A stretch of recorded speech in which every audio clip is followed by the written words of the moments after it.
কয়েকদিন ধরে দেখছি প্রতিদিন রাতে বৃষ্টি হচ্ছে, কিন্তু সকালেই দেখা যায় প্রচুর রোদ। তো এই কিছুদিন আগে মেয়ের স্কুল খুলেছে, তাই স্কুলে তো ওকে পাঠাতেই হবে। কিন্তু দেখো আজকের দিনটা খুব মেঘলা মেঘলা করেছে। তো hello everyone, welcome to my new mini blog. তো আমার আর একটি ছোটো ব্লগে তোমাদের সবাইকে স্বাগতম জানাই। তো সকালে তো সবার কম বেশি সবারই বাড়িতে কাজ থাকে। তো আমার প্রথমে সকালের কাজ হলো মেয়েকে রেডি করে খাইয়ে স্কুলে পাঠানো। তো এদিকে আমি আমার মেয়েকে খাইয়ে নিচ্ছিলাম, আর ও বলছিল যে ওর কেমন লাগছে বলে। স্কুলে যাওয়ার সময় প্রত্যেক দিন বাহানা চলে, নাটক শুরু করে।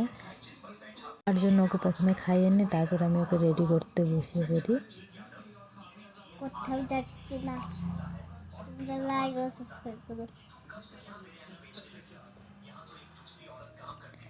তো এটাকে বলছিল যে লাইক কমেন্ট শেয়ার করে দিও। আমাদের বাড়ি থেকে স্কুলটা বেশি দূরে না, হেঁটে গেলে 5 মিনিট। তাও প্রত্যেক দিন সাইকেলেই যাবে। তো বাবাকে প্রত্যেক দিন সাইকেলেই দিয়ে আসে। মাঝে মাঝে আমিও যাই, কিন্তু বেশিরভাগটা বাবাই দিয়ে আসে। তো আজকে ওকে টিফিনে দিয়েছিলাম হচ্ছে ডিম আর ম্যাগি। তো আমার ভিডিওটি যদি তোমাদের ভালো লাগে অবশ্যই লাইক কমেন্ট শেয়ার করে দিও। টাটা।